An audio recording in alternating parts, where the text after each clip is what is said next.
안녕하세요. 박정희 국어TV 박정희입니다. 자, 오늘은 8강입니다. 자, 시조 100편이고요. 자, 다시 여러분들. 자, 앞에 1강부터 7강까지 어떻게 공부를 잘 하셨습니까? 자, 실제 여러분들 공부를 열심히 하셔야 됩니다. 자, 실제 이 고전 시조는요, 군무원 또는 공무원에서 굉장히 많은 문제가 출제되고 있습니다. 알고 계시죠? 그래서 반드시 여러분들, 자, 1강부터 10강까지는 반드시 철저하게 공부를 하셨으면 좋겠습니다. 알겠죠? 좋습니다. 그러면 들어갑니다. 71번입니다. 자, 우선 71번은요, 여러분, 정몽주의 시조, 흔히 말하는 단신가죠, 단신가. 이게 단신가라고요. 아마 여러분들 지난 시간에 7강의 제일 마지막에서 말씀을 드렸을 겁니다. 누가? 이방원에 쓴 하여가의 화답가라고 됐습니까? 기억나시죠? 자, 다시 한번 이 작품은요, 저 정몽주님께서 그 뭐에 대한 고려에 대한 충절, 자, 충은요, 절대로 버리지 않겠습니다. 그런 내용이 담겨져 있습니다. 됐습니까? 오케이. 자, 그러면 들어갑니다. 이 몸이 죽고 죽어 100번 고쳐 죽어. 같은 말 여러 번 썼죠? 반복입니다. 반복. 그리고 다시 한번 사람이 100번을 고쳐 죽을 수는 없겠죠. 과장. 이런 것들을 과장법입니다. 이렇게 설명할 수 있습니다. 괜찮습니까? 넘어갑니다. 백골이 진토도였습니다. 이때 백골이라는 것은 뼈 아닙니까? 자, 진토에서 진짜가 이 먼지라는 뜻이고요. 자, 토는요, 흙이라는 뜻 아닙니까? 즉, 자신의 뼈가루가, 뼈가, 자, 먼지 또는 흙이 되었다고요. 자, 그리고 심지어는 넋이라도 있고 없고 상관없습니다. 이 말입니다. 괜찮습니까? 자, 그래서 다시 해보십시오. 자, 그래서 여기까지는요, 자신의 상황이 점점점 안 좋아지고 있죠. 죽고 죽고 100번 다시 죽고, 백골이 진토되고, 넋도 있든 없든 상관없습니다. 이 말입니다. 그랬을 때, 자, 이 부분은요, 점점점 안 좋아지는 상황. 이런 것을 점점법이라고 할 수 있죠. 자, 그랬을 때, 반복법, 과장법, 점증법, 몽땅 다 강조가 가능하다는 얘기죠.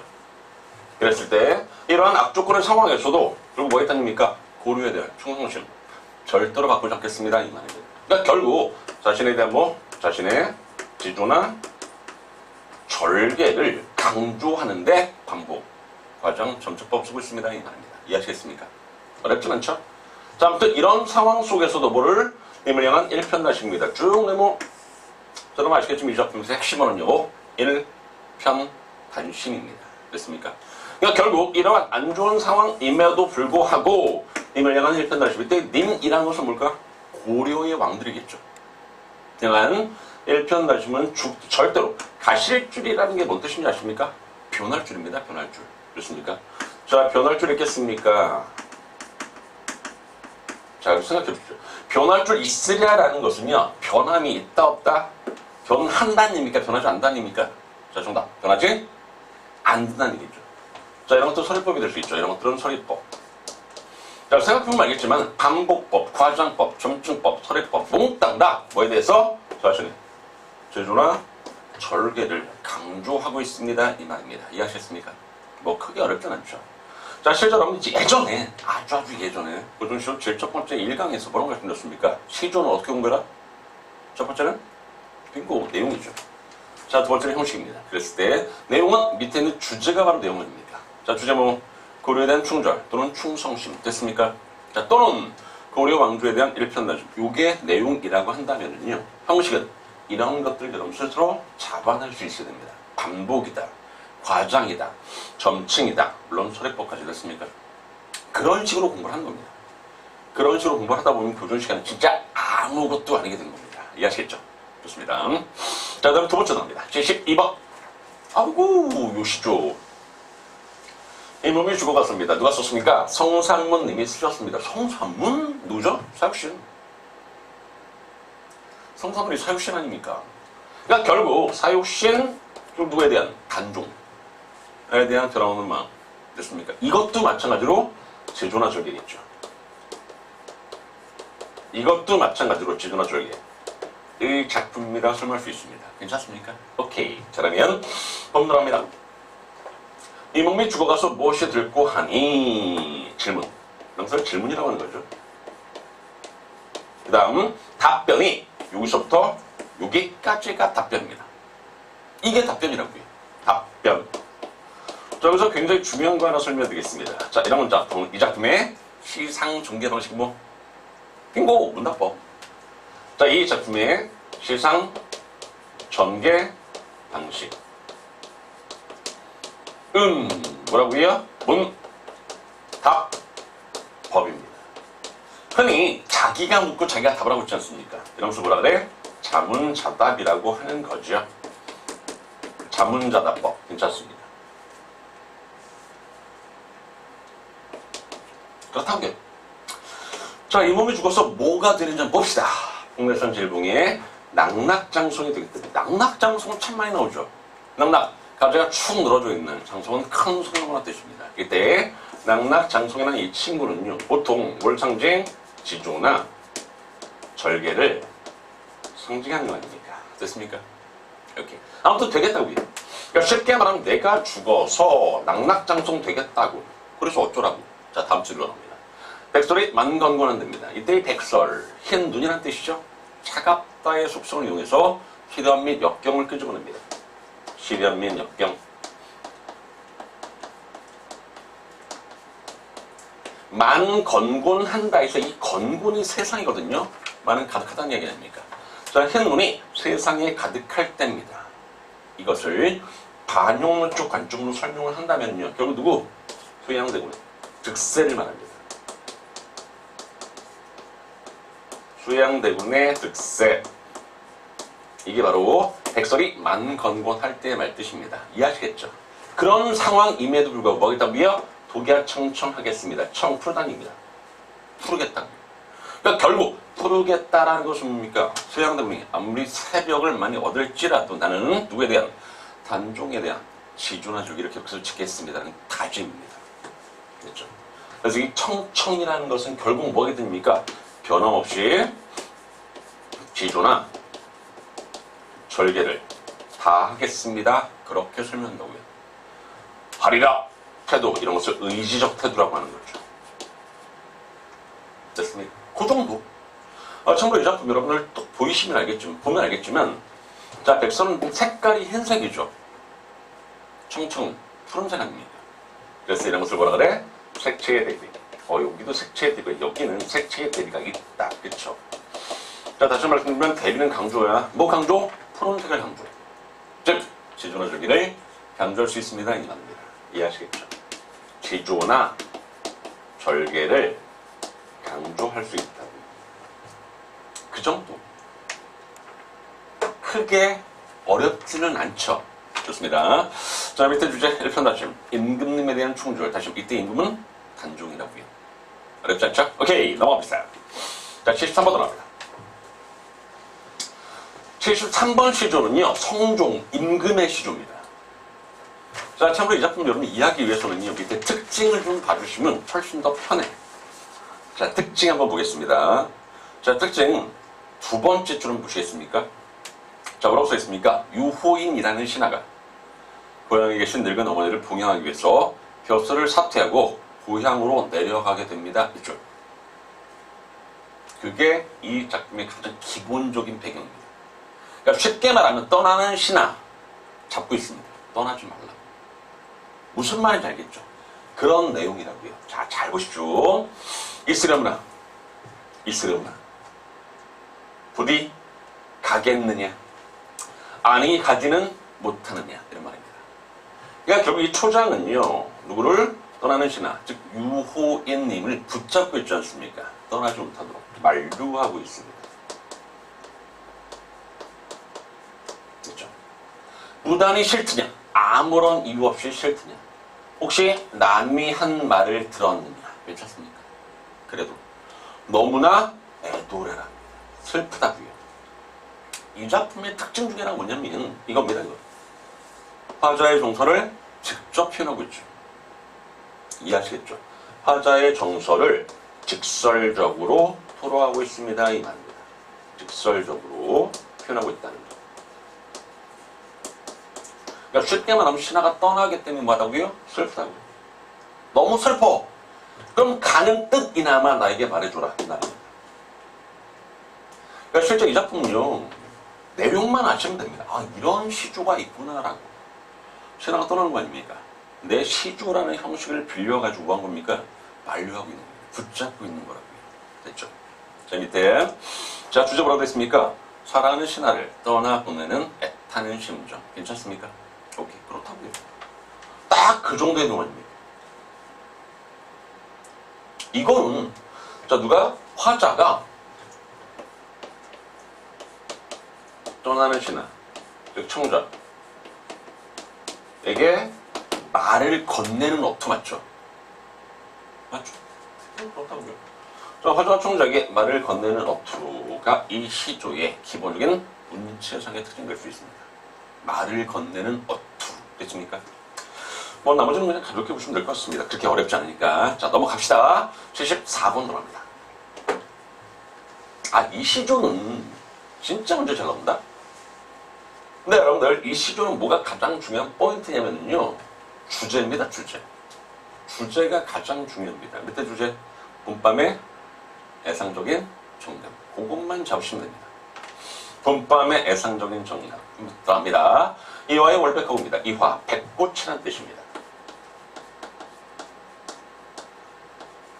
계절의 보라는 것을 봄, 임을 알려주는 시요. 됐습니까? 자, 백꽃 하얀색이야. 근데 달빛을 받아서 더욱더 하얘졌습니다. 이 말입니다. 괜찮습니까? 백꽃이 달빛을 받아서 하얗고요. 됐죠? 은하수입니다. 은하수가 삼경을 가리킨답니다. 삼경, 지금으로 따지면요. 밤 11시부터 1시까지를 말합니다. 백꽃법이네. 그쵸? 백꽃법. 배경을 나타냈죠? 초장은. 배경. 괜찮습니까? 넘어갑시다. 자, 일제춘심입니다. 일제춘심, 이렇게 네모. 요 부분은요, 이걸 전체 핵심입니다. 일제춘심이. 한 가지에 걸려있는 봄의 애상적인 마음이라는 뜻입니다. 괜찮습니까? 이게 이 작품의 주제라고요. 이해하시겠죠? 아무튼 그러한 봄밤을, 봄의 마음을 자귀야, 소적사 또는 접동사겠죠. 잘 보십시오. 접동사가 아랴마는, 알까마는입니다. 그럼 다시 한번. 나의 마음을, 봄밤의 애상적인 이런 정수를 접동사 또는 소적사는 안다 모른다? 정답은 모른답니다. 모른다. 알까마는이라는 것은 결국 뭐 한다고요? 모른다고요. 모른다고. 그럼 질문. 자, 이 작품은요, 이렇게 설명 어떻습니까? 접동사. A. 화자의 감정이 입됐습니다. 어떻습니까? B겠죠. 접동사는 절대로 화자의 감정이 입되지 않습니다. 그 이유는 바로 얘 때문이에요. 모른다는 얘기 아닙니까? 이해하시겠죠? 화자의 감정이 입돼 있지 않습니다. 이걸 정도 기억하시면 좋겠고, 넘어갑시다.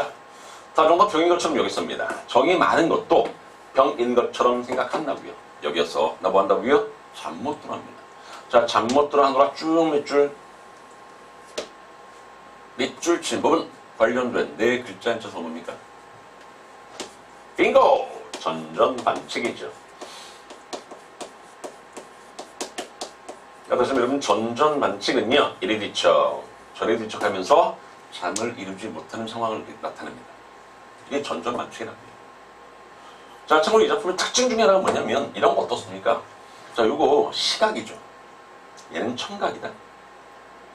그러니까 초장은 시각이라는 이미지를 쓰고 있고요. 중장은 청각이라는 이미지를 쓰고 있죠. 이런 것을 묶어서 뭐라고 하니까 감각적인 표현 또는 복합 감각이라고 합니다. 복합 감각을 쓰고 있다는 거. 하실 수 있겠죠, 요즘. 그러니까 실제 여러분들, 이 시조는 간단해. 그러니까 실제 양은 얼마 안 되지 않습니까? 근데 한 편을 다 집어넣을 수 있기 때문에 실제 공무원 또는 공무원 시험에서 굉장히 원래 잘 나옵니다. 편해, 문제 출제. 아시겠죠? 그렇다고요. 자, 넘어갑시다. 자, 75번 들어갑니다. 계량의 시조네. 자, 참고일 때 계량은요, 기생입니다, 기생. 자, 요 기생이 중요한 게 아니라 다시 한번 제가 문제가 어떻게 출제됐다라고 분명히 말씀드렸죠. 물론 지금은 그렇게 나오기 좀 부담스럽습니다. 지금은 이 문학이 수능식으로 많이 출제되기 때문에 자, 계량이 기생입니다. 이것 가지고 문제가 출제되기 좀 어렵긴 하지만 그래도 예전에 그런 식으로 문제가 출제됐다라는 얘기입니다. 그래서 다시 한번 언급하는 겁니다. 이해하시겠죠? 갑니다. 이와 후 흡부를 이와 후 아까 있었네. 이와는 백꽃이라는 뜻 아닙니까? 무라는 것은 비유자잖아. 그러니까 쉽게 말하면 백꽃이 비처럼 떨어집니다. 이 말입니다. 자, 그랬어요. 잘 보십시오.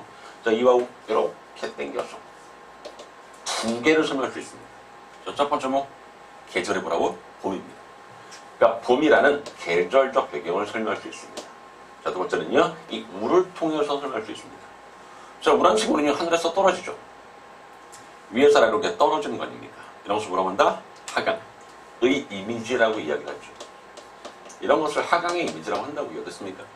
자, 보통 시에서 하강의 이미지는 별로 좋은 게 아니야. 슬픔 또는 죽음입니다. 여기서는 슬픔 정도겠죠. 요 정도 정리하시면 좋겠습니다. 그러니까 이 이화구를 통해서는 계절적 배경 봄, 하강의 의미를 통해서 슬픔, 요 정도 정리하시면 됐습니까? 자, 백꽃이 빛처럼 흩어 떨어질 때 됐습니까? 울며 잡고 이별했습니다. 화자인 내가 이별했구나. 언제? 봄에. 됐습니까? 넘어갑니다. 추풍낙엽입니다. 가을바람에 잎이 떨어집니다. 이랬다는 게 이것도 마찬가지가 되겠죠. 두 개를 끄집어 내시는데 자, 첫 번째는요. 계절적 배경, 뭐 가을. 두 번째는요. 이것도 마찬가지로 하강의 이미지를 설명할 수 있습니다. 얘도 하강의 이미지를 설명할 수가 있다고요. 하강의 이미지는 뭐? 슬픔 또는 죽음. 여기서는 슬픔. 가능하시겠죠? 자, 이 작품은요. 시종임에도 불구하고 대부분의 다른 시조에서는 그렇진 않은데 이 작품은요. 시간의 경과가 있다 또는 계절의 변화가 있습니다. 특징입니다. 봄에서 가을로 분명히 이 작품의 특징 중에 하나 뭐라고 해요? 계절의 변화가 있습니다. 시간의 흐름을 잡을 수가 있다는 입니다. 괜찮습니까? 오케이. 추풍낙엽의 저라는 것은 님이겠죠. 나를 생각하는 겁니다. 그러니까 나는 님을 생각하는데 님도 나를 생각할까? 그 정도입니다. 괜찮습니까? 자, 넘어가겠습니다. 자, 천리입니다. 천리 네모 땅 치시고요. 자, 보통 천리라는 것은 거리죠. 거리감을 나타냅니다. 그러니까 공간적 거리감을 통해서 심리적 거리를 설명할 수 있다고요. 아무튼 천리는 거리감. 구체적인 숫자를 이용해서 거리를 나타낼 수 있습니다. 맞죠? 이렇게 넘어갑시다. 외로운 꿈입니다. 외로운 꿈이라는 것은 님에 대한 그림입니다.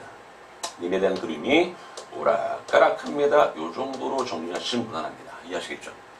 아무튼 자, 그래서 이 작품의 주제는 뻔하지 않습니까? 님과 이별해서 슬퍼요. 또는 떠나님을 그리워하고 있습니다. 요 정도로 정리하시면 무난합니다. 이해하시겠죠? 나머지는 뭐 그냥 가볍게 보시면 좋을 것 같습니다. 밑에 주제 님을 그리워하는 마음 괜찮죠? 오케이, 넘어갑시다. 76번 들어갑니다. 저기 76번 시조는요, 제가 여러분들 수험생들에게 드리는 말씀, 드리고자 하는 말을요, 바로 이 시조를 통해서 설명할 수 있습니다. 무슨 말인지 알겠죠? 그러니까 제가 그냥 선생님이라고 한다면 선생으로서 여러분들 앞으로 이제 수험생이죠, 솔직히 수험생님들에게 요 시조를 통해서 뭔가 하고 싶은 말을 전달하겠습니다. 자, 그럼 합니다. 자일간독에서 달려가지 말라고요. 여러분들 공부할 때 이런 거 있지 않습니까? 공부가 잘 될 때가 있어. 뭐 미친 듯 공부합니다. 며칠 밤 새고만. 안 돼. 그러시면 안 됩니다.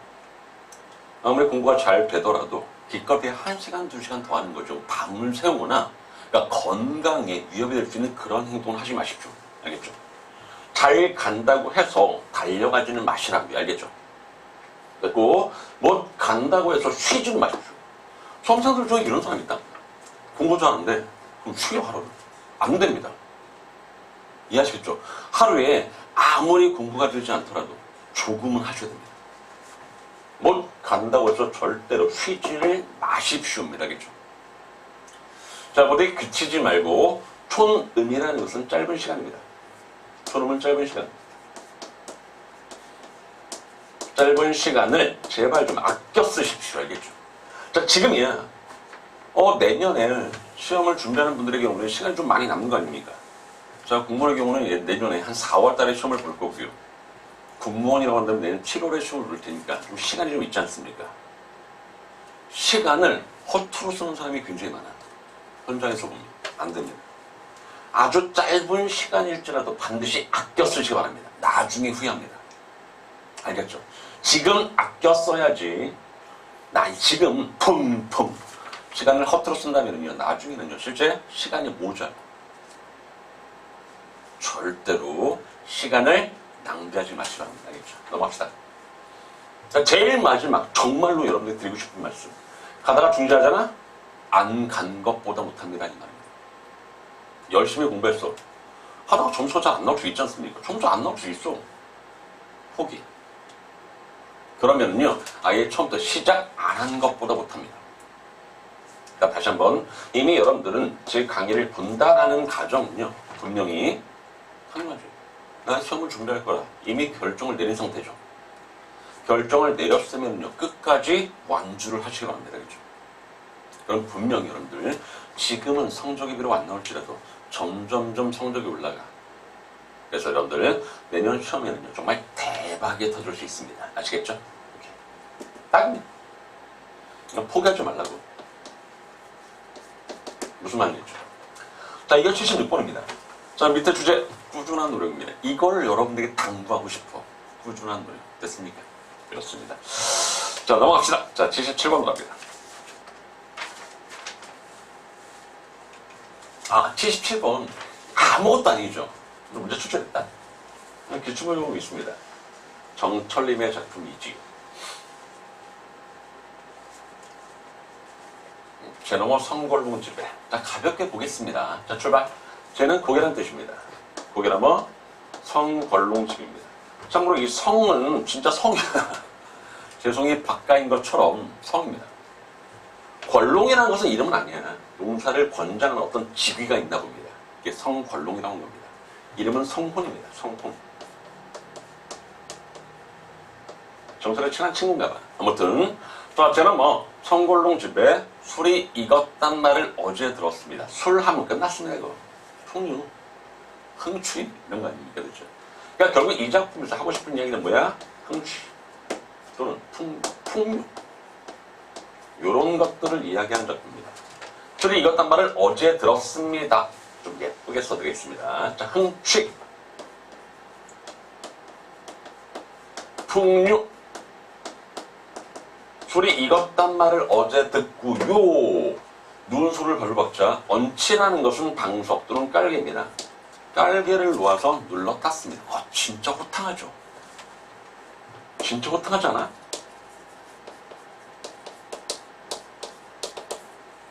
자, 쉽게 말하면요, 자기네 집에서 성훈의 집에 가는데 뭐 타고 하는 겁니까? 소 타고 가는 거야. 말 타고 빠박빠박 이게 아니라 소 타고 하는 겁니다. 진짜 호탕하다. 그렇죠? 이게 시골 살이의 풍류가 아닐까 생각합니다. 자, 넘어갑시다. 아이야, 도노법이네. 도노법.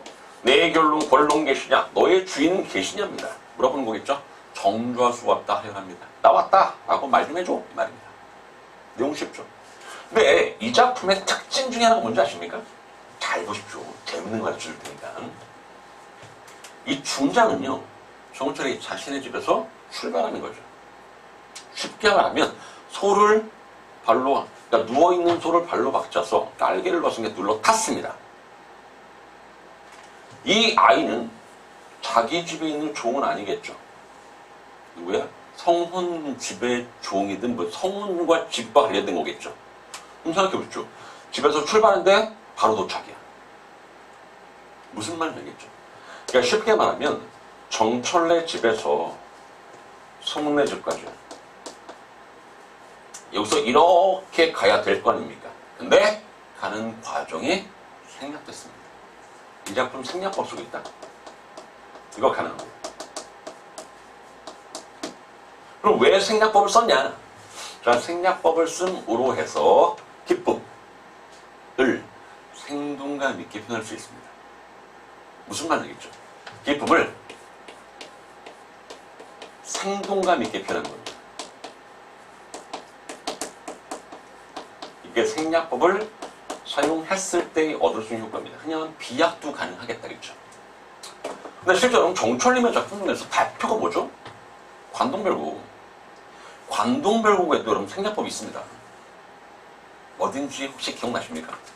자, 관동별곡의 제일 첫 번째 부분 보시면 알겠지만 정철님께서 어디 있었습니까? 전라남도 창평에서 은둔 생활하면서 지냈었어. 전남 창평. 근데 임금님께서 정철에게 관찰사의 소임을 맡기셨죠. 생각해 보십시오. 관찰사의 소임을 맡겼으면은요, 서울 가서 그 소임을 부여받아야 될 거 아닙니까? 근데 그 다음 장면이 바로 어디야? 서울이야. 뭐야? 그럼 여기에서 여기로 가는 과정이 그대로 날아갔다 그렇죠. 생략이라고. 이런 것들을 생략법이라고 합니다. 왜 생략했냐고요? 아까 말씀드렸지 않습니까? 관찰사의 소임을 부여받은 게 너무 기뻐. 즉, 기쁨을 생동감 있게 표현하기 위해서 생략을 했습니다. 이 말입니다. 이해하시겠습니까? 같은 거야. 어렵지 않죠? 아무튼 이게 자 77번이고요. 밑에 뭐 전원생활의 흥취. 이게 전원생활의 흥취겠죠. 자, 넘어갑니다. 78번으로 갑니다. 남이장군. 자, 보통 장군님이 쓴 시는요, 거의 보통 비슷해.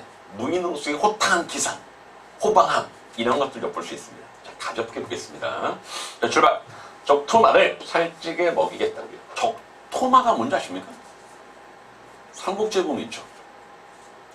관우가 타던 말. 그러니까 참고로 이 적토마의 원관이 뭔지 아십니까? 명마야, 명마. 좋은 말. 용천검 있지 않습니까?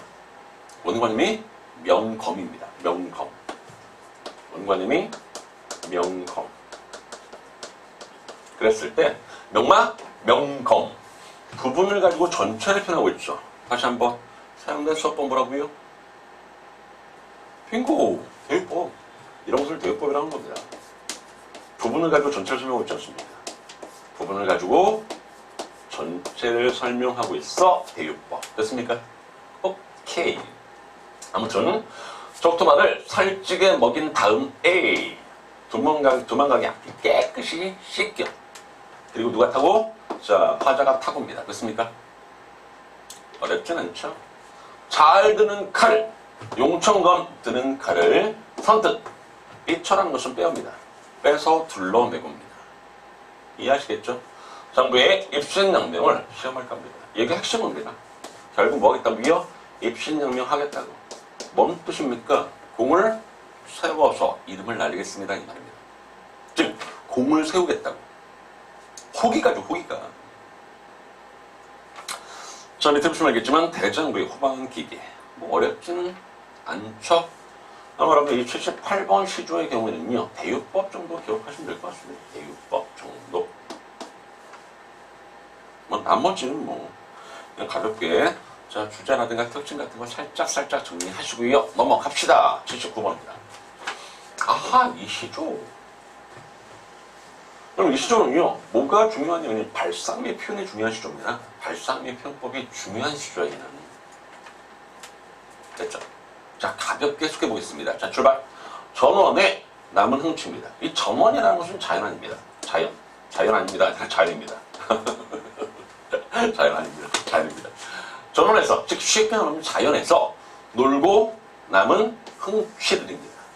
흥을 저는 나귀에 모두 싣고입니다. 이 말입니다. 잠깐만. 잘 보십시오. 흥경이잖아. 약간 흥. 그 흥을 저는 나귀에 모두 실을 수 있습니까? 없지. 왜? 흥경은 눈에 보이지도 않고 만질 수 없고 느낄 수 없지 않습니까? 즉, 이건 뭐라고요? 추상적인 개념입니다. 근데 이것을 마친 것처럼 저는 나귀에 실을 수 있는 구체적인 사물로 형성화. 괜찮습니까? 이해하시겠죠?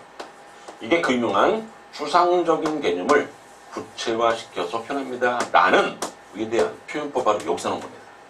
아마 여러분들 지난번에 말씀드렸지 않습니까? 누구의 시조? 황준이의 시조에서 설명했었죠. 형제딸 기나긴 밤에 한 허리를 베어내요. 기억나십니까? 무슨 말인지 아시겠죠? 그런 것을 정리하면 무난할 것 같고요. 넘어갑시다. 자, 계산입니다. 계곡이 흐르는 산, 계곡이 있는 산, 익숙한 길로 흥겨워하며 돌아왔습니다. 그래서 가능하죠? 오케이, 넘어갑니다. 야, 여기도 도노법이 있네.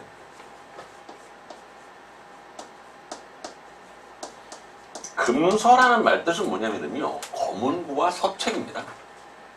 그것을 다스리라, 잘 관리해 두라고. 왜? 그것 가지고 남은 해를 보내겠습니다. 이 말입니다. 남은 해. 이것도 중요한데. 자, 이 남은 해라는 것은요, 첫 번째 뜻, 남은 시간 또는 남은 하루입니다.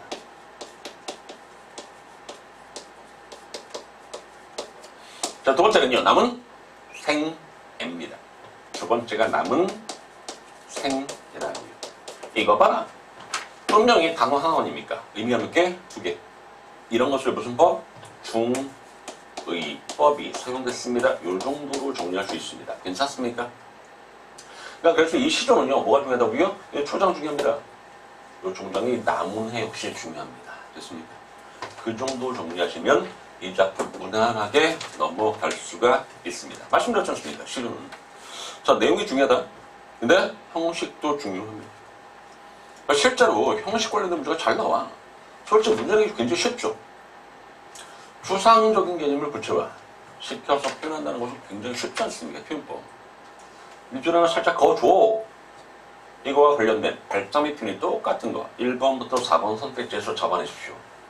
얼마든지 문제를 출제할 수가 있다는 이야기입니다. 그래서 여러분들 그런 발자미 표현을요, 실제 본문 속에서 잡아낼 수 있는 그 정도의 능력은 있으셔야 됩니다. 이해하시겠죠? 오케이. 자, 넘어갑시다. 자, 80번 마지막 들어갑니다. 조헌님의 작품이고요. 주당은 연못이란 뜻입니다. 연못에 비가 내리네, 연못에 잎 뿌리고. 양류는 푸른 버드나무에 가지를 바랍니다.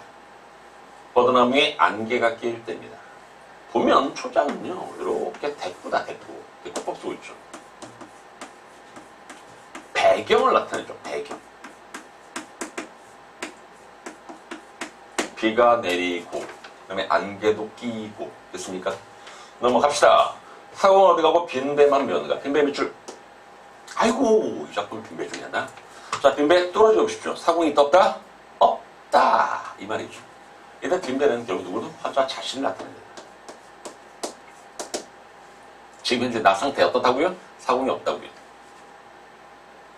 무슨 말이죠? 사공이 없는 나에 대한 슬픔. 사공이 없는 나의 처지에 대한 슬픔. 이게 이 작품의 주제가 될 수 있습니다. 넘어갑시다. 석양의 짝이, 여기 더 나왔네요. 짝이른 갈매기. 이게 납니다. 이게 나라고요. 그러니까 결국 이 작품 주제는 뭐다? 짝을 잃은 슬픔. 사공 없는 슬픔. 괜찮습니까? 그 정도로 정리하시면 쉽다고요. 그렇죠? 짝 잃은 갈매기가 오락가락합니다. 당연하죠. 방황하겠죠. 왜? 짝을 잃었으니까. 왔다 갔다 합니다. 자, 그래서 이 작품의 주제는 아까 말씀드렸지 않습니까? 짝을 잃은 슬픔이 이 작품의 주제입니다. 자, 밑에 주제 보시면 알겠지만 정막과 고도 또는 봄의 정취와 외로움. 그치? 외롭겠다. 짝이 없으니까. 사공이 없으니까. 괜찮죠? 이 정도 정리하시면 나을 것 같습니다. 그렇게 해서 시조백 8강 끝내 바꾸고요. 자, 다음 시간 예고 들어갑니다. 어우, 벌써 9강입니다. 자, 9강. 자, 81편부터 시작해서 90편까지 마무리하겠습니다. 알겠죠? 오케이. 자, 오늘 여기까지 하겠습니다. 고생하셨습니다.